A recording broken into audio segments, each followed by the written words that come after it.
दिव्य ज्ञान। भगवान श्री कृष्ण ने कहा, मैंने इस अमर योग विद्या का उपदेश सूर्यदेव विवस्वान को दिया और विवस्वान ने मनुष्यों के पिता मनु को उपदेश दिया और मनु ने इसका उपदेश इक्ष्वाकु को दिया। आज मेरे द्वारा वही यह प्राचीन योग यानी परमेश्वर के साथ अपने संबंध का विज्ञान तुमसे कहा जा रहा है, क्योंकि तुम मेरे भक्त तथा मित्र हो। अतः तुम इस विज्ञान के दिव्य रहस्य को समझ सकते हो। इस प्रकार यह परम विज्ञान गुरु परंपरा द्वारा प्राप्त किया गया और राज ऋषियों ने इसी विधि से इसे समझा, किंतु कालक्रम में यह परंपरा छिन्न हो गई। अतः यह विज्ञान यथारूप में लुप्त हो गया लगता है। अर्जुन ने कहा, सूर्यदेव विवस्वान आपसे पहले हो चुके हैं, तो फिर मैं कैसे समझूं कि प्रारंभ में भी आपने उन्हें इस विद्या का उपदेश दिया था? श्री भगवान ने कहा, तुम्हारे तथा मेरे अनेकानेक जन्म हो चुके हैं। मुझे तो उन सबका स्मरण है, किंतु हे परम तप, तुम्हें उनका स्मरण नहीं रह सकता है। यद्यपि मैं अजन्मा तथा विनाशी हूँ और यद्यपि मैं समस्त जीवों का स्वामी हूँ, तो भी प्रत्येक युग में मैं अपने आदि दिव्य रूप में प्रकट होता हूँ। हे भरतवंशी, जब भी और जहाँ भी धर्म का पतन होता है और अधर्म की प्रधानता होने लगती है, तब तब मैं अवतार लेता हूँ। भक्तों का उद्धार करने, दुष्टों का विनाश करने तथा धर्म की फिर से स्थापना करने के लिए मैं हर युग में प्रकट होता हूँ। हे अर्जुन, जो मेरे आविर्भाव तथा कर्मों की दिव्य प्रकृति को जानता है, वह इस शरीर को छोड़ने पर इस भौतिक संसार में पुनः जन्म नहीं लेता, अपितु मेरे सनातन धाम को प्राप्त होता है। आसक्ति, भय तथा क्रोध से मुक्त होकर, मुझ में पूर्णतया तन्मय होकर और मेरी शरण में आकर बहुत से व्यक्ति भूतकाल में मेरे ज्ञान से पवित्र हो चुके हैं। इस प्रकार से उन सबों ने मेरे प्रति दिव्य प्रेम को प्राप्त किया है। जिस भाव से सारे लोग मेरी शरण ग्रहण करते हैं, उसी के अनुरूप मैं उन्हें फल देता हूँ। हे पार्थ, प्रत्येक व्यक्ति सभी प्रकार से मेरे पथ का अनुगमन करता है। इस संसार में मनुष्य सकाम कर्मों में सिद्धि चाहते हैं, फलस्वरूप वे देवताओं की पूजा करते हैं। निस्संदेह संसार में मनुष्य को सकाम कर्म का फल शीघ्र प्राप्त होता है। प्रकृति के तीनों गुणों और उनसे संबद्ध कर्म के अनुसार मेरे द्वारा मानव समाज के 4 विभाग रचे गए। यद्यपि मैं इस व्यवस्था का सृष्टा हूँ, किंतु तुम यह जान लो कि मैं इतने पर भी अव्यय अकर्ता हूँ। मुझ पर किसी कर्म का प्रभाव नहीं पड़ता, न ही मैं कर्मफल की कामना करता हूँ।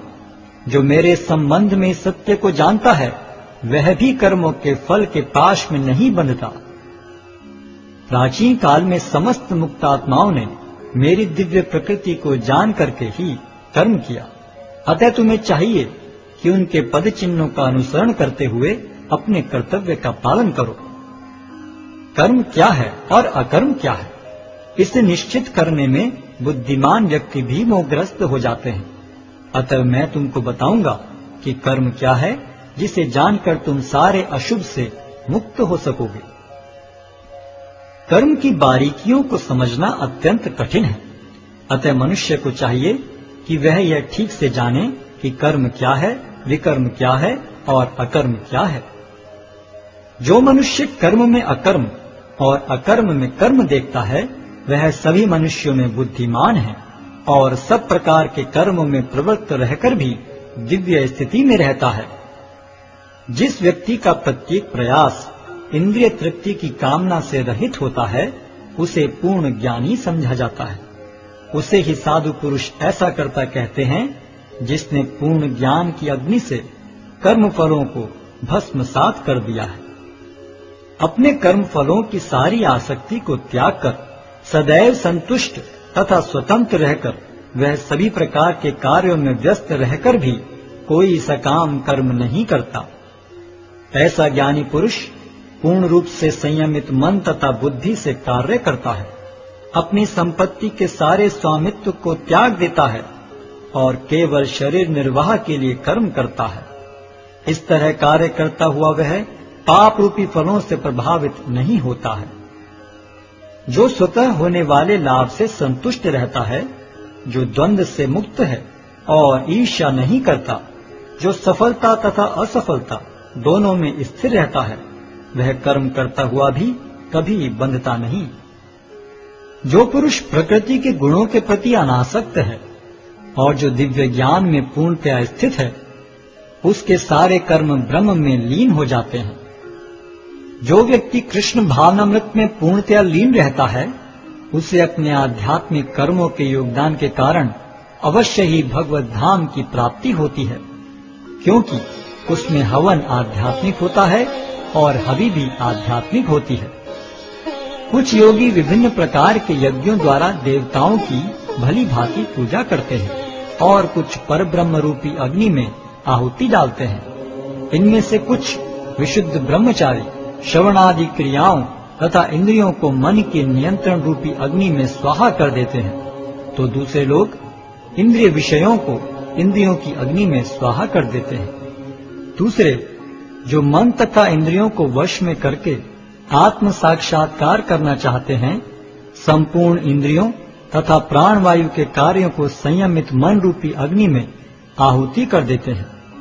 कठोर व्रत अंगीकार करके कुछ लोग अपनी संपत्ति का त्याग करके कुछ कठिन तपस्या द्वारा, कुछ अष्टांग योग पद्धति के अभ्यास द्वारा अथवा दिव्य ज्ञान में उन्नति करने के लिए वेदों के अध्ययन द्वारा प्रबुद्ध बनते हैं।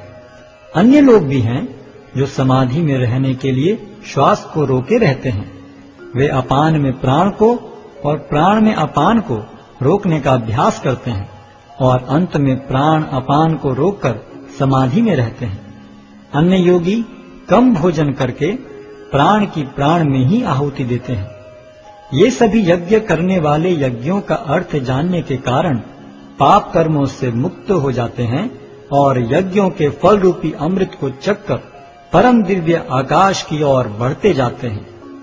हे कुरुश्रेष्ठ, जब यज्ञ के बिना मनुष्य इस लोक में या तो इस जीवन में ही सुखपूर्वक नहीं रह सकता, तो फिर अगले जन्म में कैसे रह सकेगा? ये विभिन्न प्रकार के यज्ञ वेद सम्मत हैं और ये सभी विभिन्न प्रकार के कर्मों से उत्पन्न हैं। इन्हें इस रूप में जानने पर तुम मुक्त हो जाओगे। हे परम तप, द्रव्य यज्ञ से ज्ञान यज्ञ श्रेष्ठ है। हे पार्थ, अंततो गत्वा सारे कर्म यज्ञों का अवसान दिव्य ज्ञान में होता है।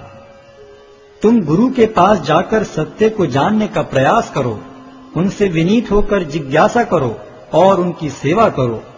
स्वरूप सिद्ध व्यक्ति तुम्हें ज्ञान प्रदान कर सकते हैं, क्योंकि उन्होंने सत्य का दर्शन किया है।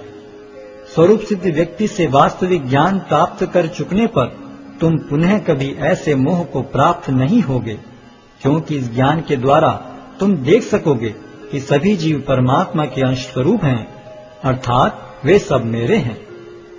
यदि तुम्हें समस्त पापियों में भी सर्वाधिक पापी समझा जाए, तो भी तुम दिव्य ज्ञान रूपी नाव में स्थित होकर दुख सागर को पार करने में समर्थ होगे। जैसे प्रज्वलित अग्नि ईंधन को भस्म कर देती है, उसी तरह हे अर्जुन, ज्ञान रूपी अग्नि भौतिक कर्मों के समस्त फलों को जला डालती है। इस संसार में दिव्य ज्ञान के समान कुछ भी उदात्त तथा शुद्ध नहीं है। ऐसा ज्ञान समस्त योग का परिपक्व फल है। जो व्यक्ति भक्ति में सिद्ध हो जाता है, वह यथा समय अपने अंतर में इस ज्ञान का आस्वादन करता है। जो श्रद्धालु दिव्य ज्ञान में समर्पित हैं और जिसने इंद्रियों को वश में कर लिया है, वह इस ज्ञान को प्राप्त करने का अधिकारी है और इसे प्राप्त करते ही वह तुरंत आध्यात्मिक शांति को प्राप्त होता है। किंतु जो अज्ञानी तथा श्रद्धा विहीन व्यक्ति शास्त्रों में संदेह करते हैं, वे भगवत भावनामृत नहीं प्राप्त करते, अपितु नीचे गिर जाते हैं। संशयात्मा के लिए न तो इस लोक में न ही परलोक में कोई सुख है। जो व्यक्ति अपने कर्म फलों का परित्याग करते हुए भक्ति करता है और जिसके संशय दिव्य ज्ञान द्वारा विनष्ट हो चुके हैं, वही वास्तव में आत्मपरायण है। हे धनंजय, वह कर्मों के बंधन से नहीं बंधता। अतएव तुम्हारे हृदय में अज्ञान के कारण जो संशय उठे हैं, उन्हें ज्ञान रूपी शस्त्र से काट डालो। हे भारत, तुम योग से समन्वित होकर खड़े हो और युद्ध करो।